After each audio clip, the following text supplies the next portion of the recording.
कांग्रेस ने लगातार कोई ऐसा अवसर नहीं छोड़ा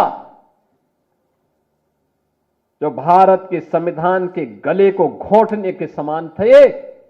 हर अवसर पर संशोधन पे संशोधन, संशोधन पे संशोधन करती रही। अनुसूचित जाति को उसका अधिकार मिले, अनुसूचित जनजाति को उसका अधिकार मिले, पिछड़ी जाति के लोगों को उसका अधिकार मिले। कभी यह प्रयास नहीं किया। हम पूछना चाहते हैं कांग्रेस के लोगों से, समाजवादी पार्टी के लोगों से, कि आखिर अलीगढ़ मुस्लिम विश्वविद्यालय में या जामिया मिलिया विश्वविद्यालय में अनुसूचित जाति, जनजाति या पिछड़ी जाति के नौजवानों को प्रवेश में भी और नौकरी में भी क्यों आरक्षण नहीं है? क्यों नहीं इन्होंने इसके लिए वहां प्रावधान किया?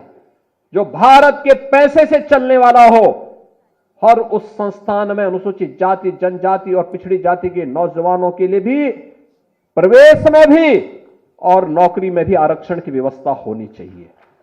लेकिन वहां पर नहीं है, वहां पर नहीं बोलते, लोग मौन हो जाते हैं। और यही कारण था बाबा साहब भीमराव अंबेडकर ने जब पहली संयुक्त सरकार बनी थी और संयुक्त सरकार बनने के बाद जब उसके उपरांत पंडित नेहरू की द्वारा बनाई गई उस नेतृत्व में चल रही सरकार के कृत्यों को देख करके बाबा साहब भीमराव अंबेडकर ने उस समय इस्तीफा दिया था और कहा था, यह सरकार मेरी योग्यता के अनुसार कार्य नहीं ले रही है। मैं पहला भारतीय हूं जिसने अर्थशास्त्र में पीएचडी की है, शोध किया है, भारत के निर्माण में योगदान देना चाहता हूं, लेकिन मेरी कोई उपयोगिता नहीं करते। देश की महत्वपूर्ण उन समितियों में जो देश के विकास के लिए सहायक हो सकती है, उसमें मुझे कोई सम्मान नहीं दिया गया। मेरे अनुसूचित जाति, जनजाति के लोगों के हितों के लिए, वंचितों के हितों के लिए इस सरकार के एजेंडे में कुछ भी नहीं है। यह तो केवल और केवल इस सरकार को विभाजन के बाद भी केवल मुस्लिम तुष्टीकरण की चिंता है, इसलिए मैं अपने पद से इस्तीफा दे रहा हूं। यह कहते हुए इन्होंने इस्तीफा दे दिया था। और कांग्रेस की हर कृत्य वही है आज भी, तनिक भी उसमें कुछ बदला नहीं है। जो कांग्रेस है वही समाजवादी पार्टी भी है। याद करिए, कन्नौज के मेडिकल कॉलेज का नामकरण बाबा साहब डॉक्टर भीमराव अंबेडकर के नाम पे था। समाजवादी पार्टी की सरकार अखिलेश यादव के नाम पे बनी तो उन्होंने बाबा साहब भीमराव अंबेडकर के नाम को हटा दिया। और तो बाद में हमारी सरकार आई तो फिर मैंने वहां पे उस मेडिकल कॉलेज का नामकरण फिर से बाबा साहब भीमराव अंबेडकर के नाम पे किया। इन्होंने अखिलेश यादव, जब आपने देखा होगा 2012 में प्रदेश के मुख्यमंत्री बने थे, उस समय इन्होंने पहली घोषणा की थी कि बाबा साहब भीमराव अंबेडकर और जितने भी सामाजिक न्याय के महापुरुष हैं, इनके बने हुए स्मारकों को हम तोड़ेंगे। तब भारतीय जनता पार्टी ने कहा था कि सामाजिक न्याय के पुरोधाओं की ओर उठने वाले हर हाथ के खिलाफ मुंहतोड़ जवाब देने के लिए भारतीय जनता पार्टी तैयार है।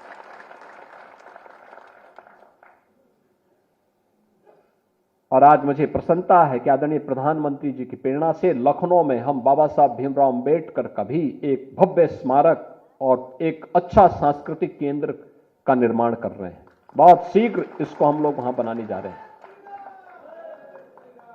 बहनों और भाइयों, जिनका पूरा जीवन देश के लिए समर्पित था, जिन्होंने एक एक श्वास देश के लिए जिया हो, जिन्होंने देश के लिए अपना एक एक पल जिया हो, ऐसे महापुरुषों का सम्मान रखना हमारा दायित्व बनता है। और उस दायित्व के अंतर्गत हम सब मिलकर के आज इस अभियान के साथ जुड़े हैं कि बाबा साहब भीमराव अंबेडकर और सामाजिक न्याय के लिए कार्य करने वाले उन सभी महापुरुषों को सम्मान मिलना चाहिए। और उसी अभियान के क्रम में आज भारतीय जनता पार्टी ने आदरणीय प्रधानमंत्री जी की प्रेरणा से 11 जनवरी से 25 जनवरी के इस पूरे एक पखवाड़े को मेरा संविधान मेरा स्वाभिमान के नाम पर चलाने का काम किया है। याद करना, जब प्रधानमंत्री जी मुंबई के चैत्य भूमि में बाबा साहब भीमराव अंबेडकर के स्मारक के निर्माण के कार्यक्रम का शुभारंभ करने के लिए गए थे 2015 में, अक्टूबर 2015 में, तब उन्होंने वहां घोषणा की थी कि 26 नवंबर की तिथि भारत में संविधान दिवस के रूप में मनाई जाएगी। 26 नवंबर 1949 को बाबा साहब भीमराव अंबेडकर ने संविधान की पूरी ड्राफ्ट तैयार करके भारत की संविधान सभा को सौंपी थी और 26 नवंबर 2015 से हर वर्ष इस तिथि को संविधान दिवस के रूप में मनाया जाता है।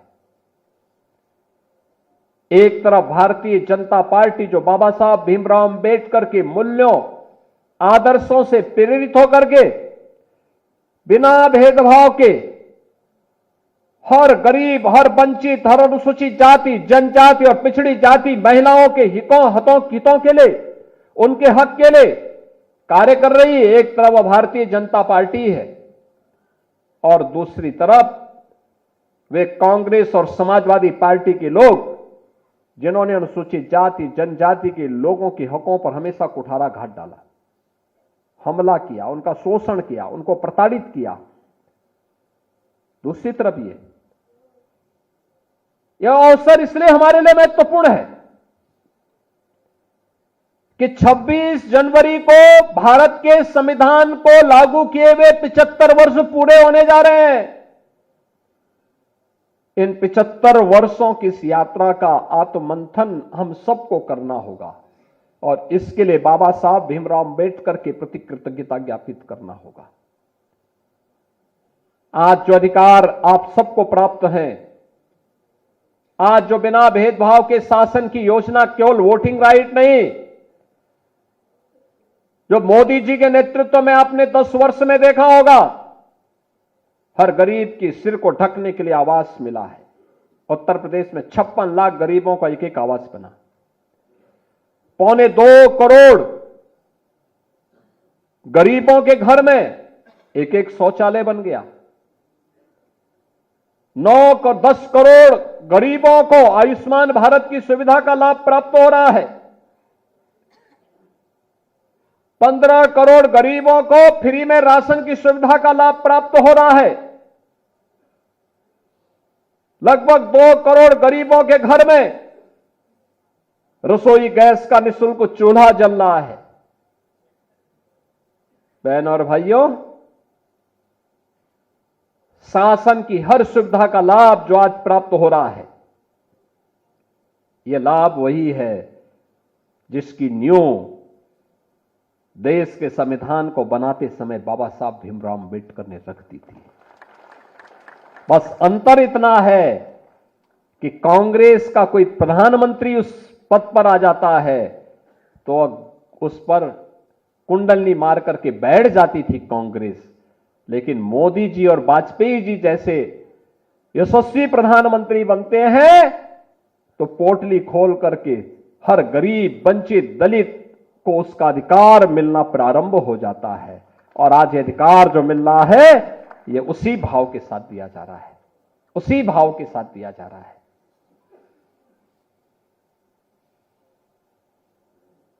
हर व्यक्ति को न्याय मिले, सबको सुरक्षा मिले, सबको अनुसार समता का व्यवहार सबके साथ हो, इसमें कहां भेदभाव है, इसमें कहां कोई तुष्टीकरण है। यही तो बाबा साहब भीमराव अंबेडकर चाहते थे, यही चाहते थे। लेकिन जिन्होंने बाबा साहब भीमराव अंबेडकर का सदैव अपमान किया, जिन्होंने बाबा साहब भीमराव अंबेडकर के जीते जीतो उनको अपमानित करते रहे, और उनके न रहने के बाद भी कभी उन्हें सम्मान नहीं दिया।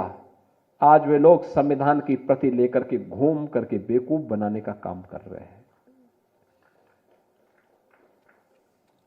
वही काम कर रहे हैं।